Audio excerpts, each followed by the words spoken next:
Financial markets పై పట్టు సాధించాలనుకునే వాళ్ళు Revanth conduct చేసే వెబినార్ కోసం ఈ నెంబర్ కి కాల్ చేయండి. నమస్తే, నా పేరు గిరిబాబు, సీనియర్ ఫైనాన్షియల్ ప్రొఫెషనల్. మనతో పాటు రేవంత్ చర్మల, సర్టిఫైడ్ వెల్త్ మేనేజర్ ఉన్నారు. అయితే రీసెంట్గా జరిగిన యుఎస్ ఎలక్షన్స్ మనం చూసాము. ఆ రోజు అప్పుడు మనం మాట్లాడాము. యుఎస్ ఎలక్షన్స్లో ట్రంప్ గెలిస్తే ఏమవుతుంది, మన ఇండియన్ ఎకానమీ మార్కెట్స్ ఎలా అవుతాయి, అవన్నీ కూడా మనం డిస్కస్ చేశాము. సో ఇప్పుడు మళ్ళీ ఈరోజు జరుగుతున్న మహారాష్ట్ర ఎలక్షన్స్, దాని అవుట్కమ్, ఆ అవుట్కమ్ యొక్క ఇంపాక్ట్ ఆన్ స్టాక్ మార్కెట్స్ ఎలా ఉంటుంది, ఎలా ఉండబోతోంది, ఒకసారి డిస్కస్ చేద్దాం. నమస్తే రేవంత్. నమస్తే అండి. సో ఇప్పుడు మనము రీసెంట్గా ట్రంప్ గెలిచాడు యుఎస్ ఎలక్షన్స్లో. ఆ యుఎస్ ఎలక్షన్స్ అంతా కూడా జరిగిన విధానం అంతా కూడా నేను విశ్లేషణ చేశాను. It went very well. And as per our analysis, Trump గెలిచిన తర్వాత ఎకానమీ ఏమవుతుంది, నెక్స్ట్ 4 years ఎలా ఉండబోతుంది, అవన్నీ మనం అనలైజ్ చేశాము. అదేవిధంగా ఇప్పుడు ఈరోజు జరుగుతున్న మహారాష్ట్ర ఎలక్షన్స్లో ఒకవేళ బీజేపీ గెలిస్తే ఏమవుతుంది, ఒకవేళ కోalition గవర్నమెంట్ వస్తే ఏమవుతుంది, దాని ఇంపాక్ట్ మార్కెట్ మీద ఎలా ఉండబోతోంది. ఇక్కడ నుంచి ఎందుకు మనం మహారాష్ట్ర ఎలక్షన్స్కి ఇంపార్టెన్స్ ఇవ్వడం అంటే, ఇండియాలో one of the major state, at the same time financial capital of India. So Maharashtra యొక్క అవుట్కమ్, అక్కడ రూలింగ్ పార్టీ, అది బీజేపీకి ఉండే సపోర్ట్, ఇవన్నీ కూడా మార్కెట్ మీద ఎంత లేదన్నా దాదాపుగా చాలా వరకు ఇంపాక్ట్ చేస్తాయి, ఇన్ఫ్లుయెన్స్ చేస్తాయి కూడా. ఈ ఇన్ఫ్లుయెన్స్ మార్కెట్ మీద ఎలా ఉండబోతోంది ఏంటి, ఒకసారి మనం విశ్లేషించేద్దాం. జనరల్ ఎలక్షన్స్ అప్పుడు కూడా కొన్ని వీడియోస్ రకరకాలుగా చేసాం. అవును. సో బేసిక్గా జనరల్ ఎలక్షన్స్లో ఏ పార్టీ గెలిచినప్పటికీ, ఒకవేళ పైకి వెళ్ళినప్పటికీ కొంతవరకు వాల్యుయేషన్ బేసిస్ మీద ట్రిగ్గర్ సెల్లింగ్ రావచ్చు అనుకున్నాము. యాజ్ ఎక్స్పెక్టెడ్, మేబీ కొంచెం లేట్గా ట్రిగ్గర్ అయిందేమో అంతే. But end of the day selling గా trigger. In the same way అంతే, ఎక్కువ సస్టైన్ కూడా కాలేదు. So basic in the same way మనకి ఇప్పుడు ఈ మహారాష్ట్ర ఎలక్షన్స్, సో ఫస్ట్ ఏమవుతుంది, మనకు అవుట్కమ్ వస్తుంది, సర్వే రిపోర్ట్స్ వస్తాయి, ఎగ్జిట్ పోల్స్ వస్తాయి. సో ఎగ్జిట్ పోల్స్ లో కనుక డెఫినెట్ గా బీజేపీకి ఫేవరబుల్ గా ఉంది అని అంటే కొంతవరకు పాజిటివ్ ట్రిగ్గర్ జరగడానికి అవకాశం ఉంది. That doesn't mean market will move up. So market already heavy selling లోకి వెళ్ళిపోయింది. టెక్నికల్స్ గా కూడా మనకి చాలా రకాలుగా మనకి అంతా కూడా లైక్ ఓవర్ బాట్ జోన్ లోకి, ఓవర్ సోల్డ్ జోన్ లోకి వెళ్ళిపోయింది.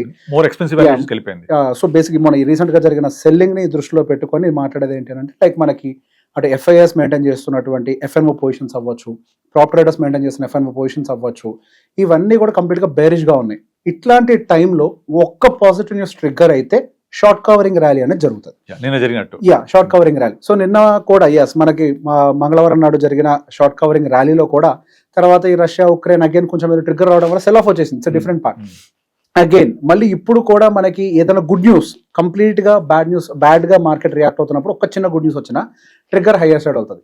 కానీ ఆ ట్రిగ్గర్ ఎంత వరకు హయ్యర్ సైడ్ వెళ్తుంది అనేది పెద్ద పాయింట్. అక్కడ నుంచి మార్కెట్స్ కొంచెం ఒక 2, 3, 4, 5% పైకి వెళ్ళినా ఇమీడియట్ గా మార్కెట్ రివర్స్ అయిపోయింది, బుల్లి సినారియో వచ్చింది, మార్కెట్ పైకి వెళ్ళిపోతుందా? ఎస్, డెఫినెట్ గా కండిషన్ అయితే ఉండదు. అగైన్ మనకి శనివారం రోజున రిజల్ట్స్ వస్తాయి, ఫైనల్ అవుట్కమ్ వస్తుంది.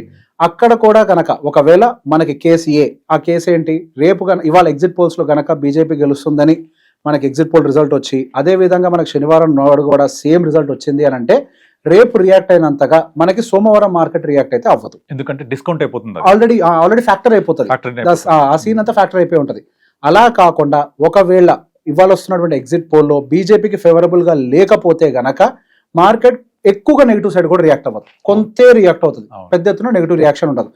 ఆ టైంలో కనుక బీజేపీ గవర్నమెంట్ ఫామ్ చేసింది అనుకోండి, అగైన్ అక్కడ మహారాష్ట్రలో అప్పుడు చాలా పెద్ద ఇంపాక్ట్ క్రియేట్ అవుతుంది. So in the same way reverse లో కూడా in the same way. So basic ఇక్కడ బీజేపీ గెలిచిందా గెలవలేదా ఇదంతా కూడా ఒక తాత్కాలికమైనటువంటి న్యూస్ బేస్డ్ రియాక్షన్ గా మాత్రమే చూడాలి. గుర్తుంటే మనము నేషనల్ ఎలక్షన్స్ లో కూడా ఎగ్జిట్ పోల్ లో అందరూ కూడా బీజేపీ 350+ అని చెప్పారు. ప్రతి ఒక్కరు కూడా, ఒక్కరు కూడా 300 చెప్పలేదు. నెక్స్ట్ డే మార్కెట్ మనం చూసాం ఎంత ర్యాలీ అయింది, more than 2000 points Sensex rally అయింది. బట్ ఆ ఎగ్జిట్ పోల్ ఎగ్జాక్ట్ పోల్ కి భిన్నంగా వచ్చింది. ఎగ్జాక్ట్ పోల్ వచ్చేసి కంప్లీట్ గా మినిమం రిక్వైర్మెంట్ నెంబర్ కూడా లేదు. అవుట్ ఆఫ్ 272 కావాల్సిన 240 వచ్చాయి. దాంతో మార్కెట్ ఒక్కసారిగా ఓవర్ రియాక్ట్ అయిపోయి జరిగింది. కానీ అది ఒకే రోజు ఉంది. ఆ ఒక్క రోజులో కూడా దాదాపు 9.5% పడిపోయింది. రికవర్ అయింది. సో అక్కడ ఏంటంటే మార్కెట్ ని ఇలాంటి పొలిటికల్ న్యూస్లు ఇవన్నీ కూడా కేవలం ఆ రోజుకి, నెక్స్ట్ డేకి, 1 week కి ఇన్ఫ్లుయెన్స్ మాత్రమే ఇన్ఫ్లుయెన్స్. అల్టిమేట్లీ ఒక కంపెనీకి వచ్చే రిజల్ట్స్, దాని యొక్క ప్రాఫిట్స్ అవి మాత్రమే డిసైడ్ చేస్తాయి. లాంగ్ టర్మ్ లో always earnings will be the slaves for the price of the Yes, company exactly. చెప్తారు. Yes. అదే జరుగుతుంది. కానీ Yes. ఇవన్నీ ఏంటంటే ఇలాంటి short term triggers, down trend అవడం, అప్ ట్రెండ్ అవడము, మన పోర్ట్ఫోలియోని రీవ్యాంప్ చేసుకోవడానికి, ఎస్ మనము కొత్త ఫ్రెష్ ఎంట్రీస్ తీసుకోవడానికి, రీబ్యాలెన్సింగ్ రీబ్యాలెన్స్ చేసుకోవడానికి ఉపయోగపడాలి. ఎగ్జాక్ట్లీ అలాగే చూసుకోవాలి తప్ప మనం వీటి మీద బేస్ చేసుకొని మనం లాంగ్ టర్మ్ వెల్త్ క్రియేట్ చేయాలని వెళ్ళడం తప్పు. ఎగ్జాక్ట్లీ అలా ఎప్పుడు యాక్చువల్లీ ఇది చేయొద్దు. Trader point of view sir. ఎప్పుడైనా కానీ ఈ న్యూస్ బేస్డ్ అంతా కూడా ట్రేడర్ కు ఉపయోగపడతాయి. ఎగ్జాక్ట్లీ షార్ట్ టర్మ్ గెయిన్స్ ని క్యాప్చర్ చేయడానికి, మూమెంటమ్ ని క్యాప్చర్ చేయడానికి, సో ట్రేడర్ వరకు ఉపయోగపడతాయి. అదే ఇన్వెస్టర్ పాయింట్ ఆఫ్ వ్యూలో end of the day long term. So market కి కులము, మతము, ప్రాంతము, పార్టీలతో సంబంధం లేదు. ఏ ప్రభుత్వమైనా రానివ్వండి, మార్కెట్ దాని దారిని మళ్ళీ చూసుకుంటది. చూసుకుంటాం. ఫర్ ద టైం బీయింగ్ ఏమన్నా షార్ట్ టర్మ్ రియాక్షన్స్ రావచ్చేమో కానీ లాంగర్ టర్మ్ లో మనకైతే ఎటువంటి మూమెంటం ఉండకపోవచ్చు అని అనుకుంటున్నాను. ఈవెన్ దో రేపు అంతా ఫేవరబుల్ గా జరిగి మార్కెట్ కొంత పైకి వెళ్ళినా మార్కెట్ మళ్ళీ బుల్ రైజ్ స్టార్ట్ అయిపోయింది అనే ఒక ఎగ్జంప్షన్ లో వెళ్ళకూడదు. At any given point of time మళ్ళీ సెల్లింగ్ ట్రిగ్గర్ అవ్వచ్చు. సో ఇంతకు ముందు చాలా వీడియోస్ లో మనం మాట్లాడుకుంటున్నట్టుగా there is a high probability of time correction for next 1-2 years.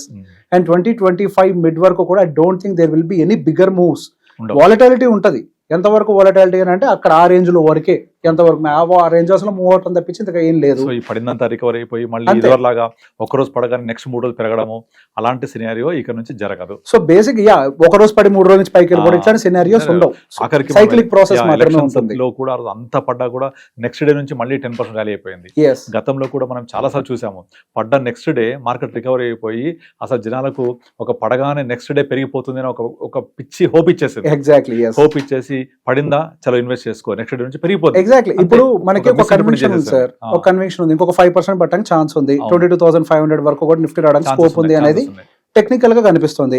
So మనం ఎప్పుడైతే 22,500 కోసం వెయిట్ చేస్తున్నామో మిడిల్ లో వచ్చే షార్ట్ టర్మ్ బౌన్సెస్ మనం ఇగ్నోర్ చేయాలి.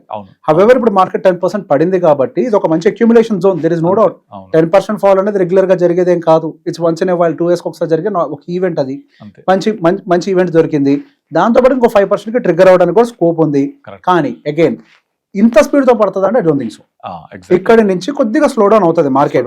ఈవెంట్ బేస్డ్ ఉంటుంది. ఈవెన్ మన ఎఫ్ఐఎస్ సెల్లింగ్ చూసినా కానీ when compare to the previous 30 days, so last 45 days నుంచి అమ్ముతున్నారు, లాస్ట్ 10-15 days నుంచి కొంత కూల్ డౌన్ అవుతుంది. అగ్రెసివ్ గా 5,000, 6,000, 7,000, 11,000, 12,000 crores ఆ రేంజ్ లో అమ్మిన వాళ్ళు ఇప్పుడు బిలో 4,000 crores లో ఉన్నారు.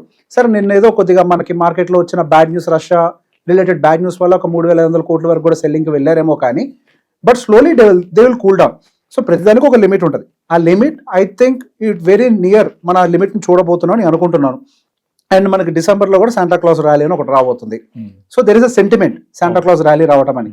ఈసారి కొంతవరకు శాంటా క్లాస్ ర్యాలీ రావచ్చేమో.